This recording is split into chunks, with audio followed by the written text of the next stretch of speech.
Welcome back to Revolt Records. So, I got another reading on the book for y'all. Got 2 more chapters. So, cheers. Alright. This one here is called Fascism and Communism, Then and Now. The corporation of the USA have watched with envy as communist China has built up a surveillance state. Social credit score, and for all intents and purposes, a prime model of the totalitarian state of control. This has intensified in the year 2020 with the health passport phone apps, forced quarantines for people who are not sick, and the diverting of floodwaters to drown entire cities without regard for the lives of the poor people living in those cities. The Three Gorges Dam flooding and massive crop loss in China was a topic that you may have missed due to mainstream news networks in America not really paying it any attention. Psychopathic bigwigs in Western nations drooled at the prospect of diverting floodwaters to dirt-poor Chinese citizen cities and farmlands. They watched as the peasants made futile attempts to hold the water back with sandbags, and as others were hastily flooded out of their homes with no prior warning from the Chinese government. People in America like to believe that if their own government pulled a stunt like this on them, that the citizens would rally together to make their grievances heard. Hurricane Katrina might come to mind, as in the Urgent Revolts documentation in the song Domestic Neglect. Some may even believe that this sort of thing could never happen in the good old US of A.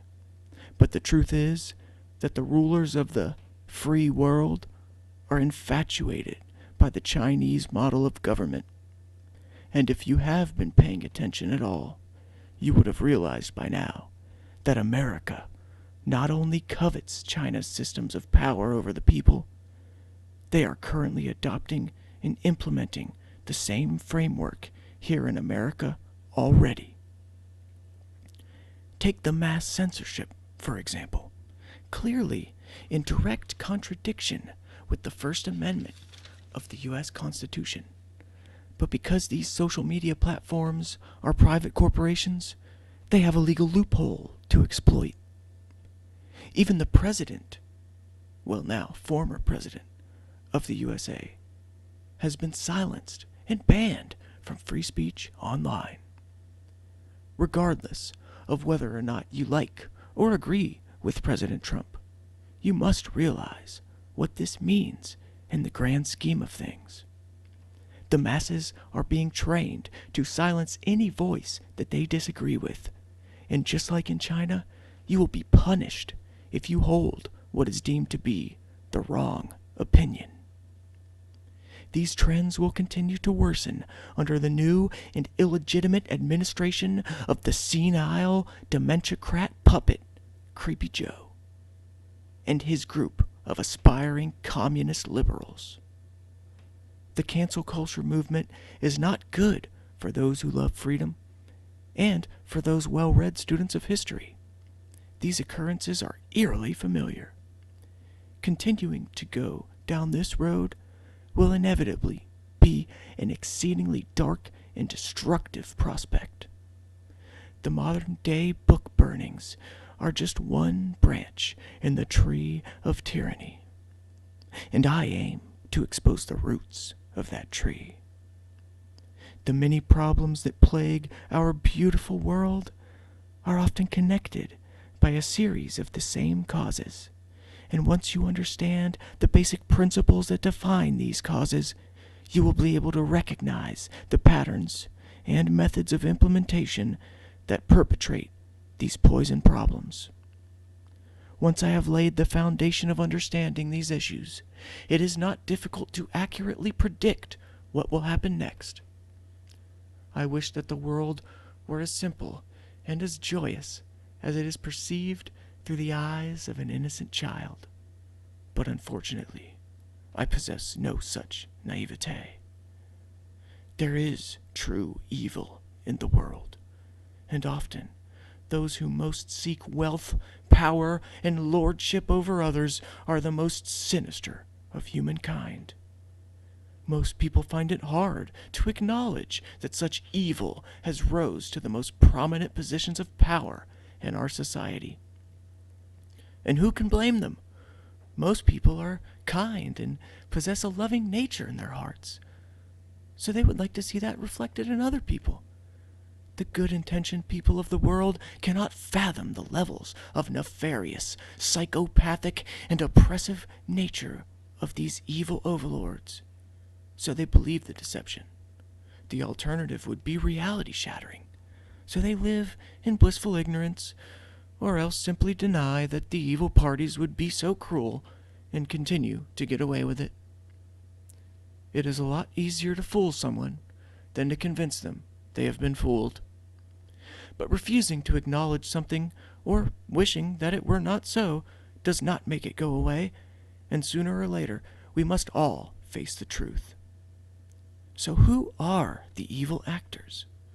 What are their motives? And what can we do to frustrate their sinister plans? How can we possibly fight against tyrants who possess so much wealth, power, and influence? What solutions exist for us to individually and collectively combat these daunting problems of the modern world? For those well-versed students of human history, those who can identify the patterns, the causes, and effects, this is a sobering sense of clarity that presents itself. There is a method to the current madness of our modern circumstances, an Occam's razor, if you will. These forces of evil have hijacked the plot of the world stage, and the events that are most magnified by the mainstream media are a carefully constructed script, calculated and contrived for mass consumption. There is a dividing line between the rich and the poor, the haves and the have-nots, the first world industrial society of materialism and consumerism, and the destitute and deprived in the third world whose suffering and poverty knows no bounds. There are those living in the first world countries whose squalor is far more prosperous than the best of times for those living in the third world nations. Yet certain politicians and media outlets in the supposed democratic free nations have somehow convinced much of the population to support totalitarian Marxist ideals, with the people granting their power to and receiving their income from the state and federal or national government. How did this ideology pan out for the people of Germany, Russia, China, and Italy, and even Cambodia in just the past century of human civilization? Granting power to tyrants always results in the oppression and democide, that is, murder by government, of the citizens. Just ask Hitler, Stalin, Mao, Mussolini, and Pol Pot. If you cannot see the same trends unfolding in today's world, ask yourself whether or not you are considering all angles of the story before reaching your conclusion.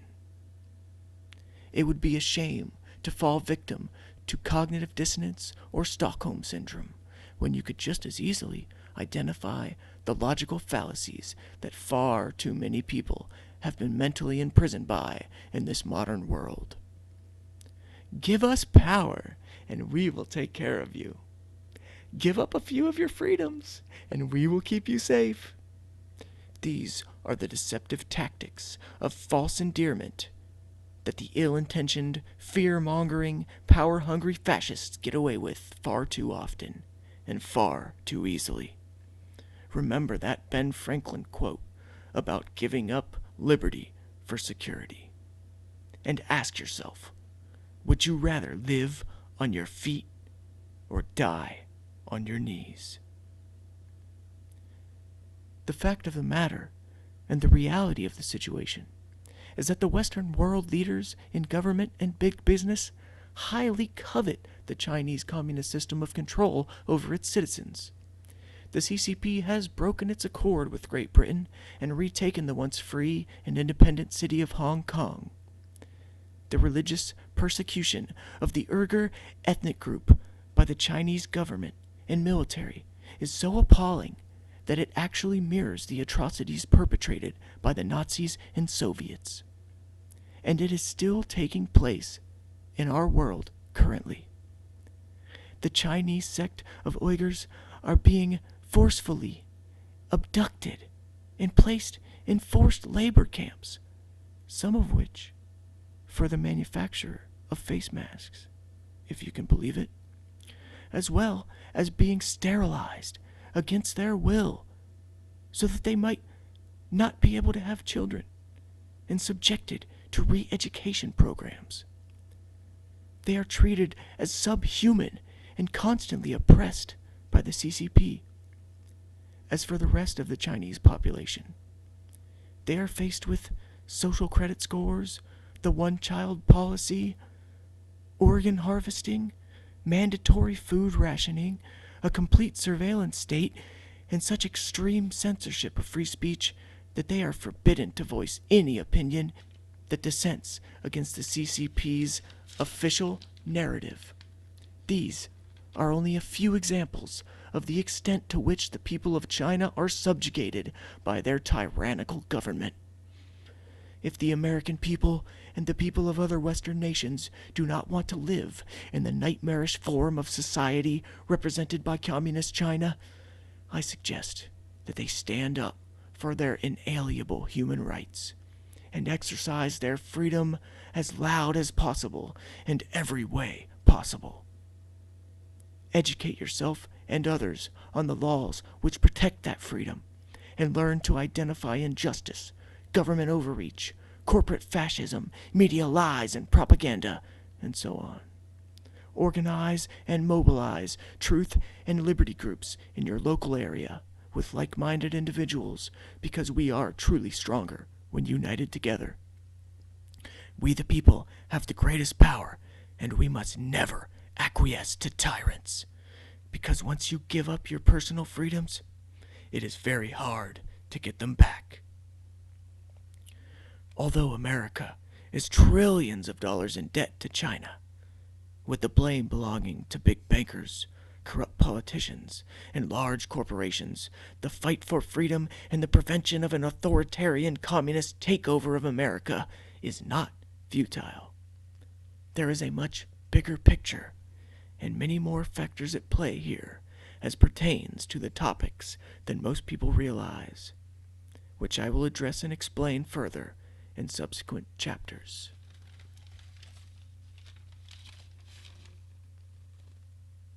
Next chapter, entitled, Knowledge is Power, Wisdom is Invincible.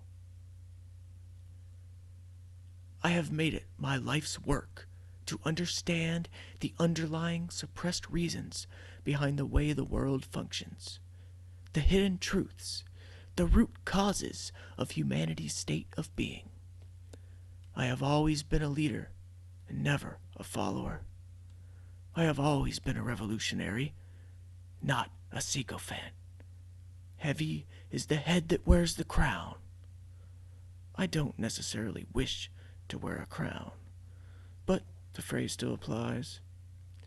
It is extremely difficult being in a state of heightened intellectual capacity while the majority of everyone else seem to be compliant, non-questioning zombies or sheep who have no clue what is actually happening in the world, yet still enforce the tyrannical injustices on any person they encounter. They're not present in the moment. They seem to be just going through the motions. They don't know the reasons why behind the things that are happening. They just tend to act before they think.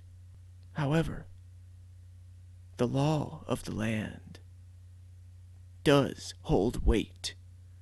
And in America and Canada, there have been multiple lawsuits for discrimination and human rights violations against this new tyrannical force that currently plagues our world, known as the Corona Cult, and its medical martial law injustices against the supposed free citizens of their respective nations. People who have an exemption from wearing a face mask in accordance with the law have a legal right to have that exemption from wearing a mask honored wherever they go. These exempt people are protected by the Civil Rights Act of 1964 and have the advocacy of the Americans with Disabilities Act to ensure that they cannot be discriminated against. This means that the citizen's exemption from wearing a mask must be respected for autonomous medical or religious reasons. In America, you also have the legal right to not be required to disclose the specific reason for your exemption, as you are protected under HIPAA law. But unfortunately, in some instances, it does not matter how many laws you cite, how much indisputable evidence you provide. There will inevitably be those people who are so indoctrinated by the fear porn and propaganda of the Corona Cult pseudoscience, the infantile rules of social engineering and Pavlovian reconditioning, that they absolutely refuse to accept reality, because perpetrating the Corona hoax allows them to have a small semblance of power over others. The psychological makeup of these individuals inherently exposes their glaring irrelevance in areas of life that actually hold weight. Their lust for negligible power because they are too incompetent to reach for anything except the lowest hanging fruit. These are the most weak-minded and intellectually pathetic members of society, physically full-grown yet mentally deficient. Playground bullies of the nanny state, kindergarten country. These are the imbeciles who must be taught a lesson and held to account for enforcing a one-size-fits-all blanket policy on the people with disabilities or religious integrity to whom the clown world Corona Cult rules don't apply. These are the people who are guilty of an illegal form of discrimination. They must face the consequences of their misguided actions. The line is drawn in the proverbial sand, and we must know who our enemies are. The tyrants and the collaborators, the fascist rulers of the world who are enemies of the rest of humanity, and the foot soldiers for those very fascists. Although I seek peace and camaraderie, war has been waged against the good people of planet Earth, and the time has come to answer the call and defend the future of freedom for the human race against these truly evil individuals. It is not natural or healthy to treat people like lepers in the way that these Corona Cult fanatics do, simply because we are not ruled by constant fear. The bigger picture of why this is happening and the implications it presents are clear to see if you wish to discover the truth. The blind followers of the Corona hoax cannot fathom that we are more informed about this whole situation than they are, and once they do realize it, they become vindictive, as they don't really want to admit that they were fooled on such a massive scale. So they short-circuit, and even if you were cordial in attempting to educate them, they refuse to relent, and instead they double down and even begin attempting to bend or invent new rules just to make the situation harder on you. I have no sympathy for these types of people. They have a low base vibration, a low level of intelligence, and are completely a lost cause. They cannot understand or accept the principles in the U.S. Constitution of which this nation of America was founded on. So they refuse to respect any semblance of freedom of religion and of bodily and medical autonomy. Even though you can outwit them 1,000 times till Sunday when you encounter them, they will never learn the lesson until they face the proper legal ramifications of their willfully ignorant actions. So, learn the law, hire representation, and allow higher authority to teach them. Although our justice system is flawed, I would rather have faith that my peers can see the truth and goodness of this cause when it is properly conveyed to them, rather than to be cynical on the matter and abandon all hope. I have seen the despair and the destruction that the latter has caused, and so I will remain as an advocate, a voice for the voiceless, for those who continue to be cheerleaders for the lockdowns worldwide, and the other suffocating injustices due to an overreaction in which the supposed cure is worse than the actual viral disease. You see, this all started as a bioweapons program at Fort Detrick in America, and then was outsourced to China, where the SARS-CoV-2 virus was released. As of March 2021, a year into this pseudo-pandemic, the virus has a 99.74% survival rate, and where the average age of death is 80 years old, according to the CDC, whereas the seasonal flu has a 99% survival rate, which means the flu is 4 times more deadly than the COVID-19. So, you have been advised, you cheerleaders of the lockdowns, of the people who are committing suicide because they've lost everything, or have been starving to death, or denied mental health care, or any of the other plethora of reasons due to government overreaction and tyranny. You are being put on notice.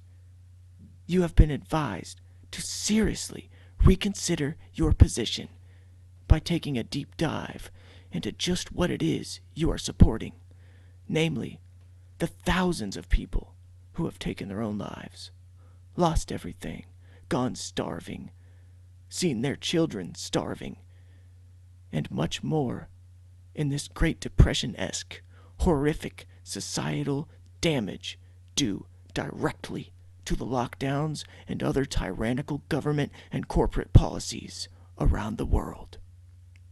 Ask yourself, why Event 201 happened just before this virus was leaked from the Wuhan lab?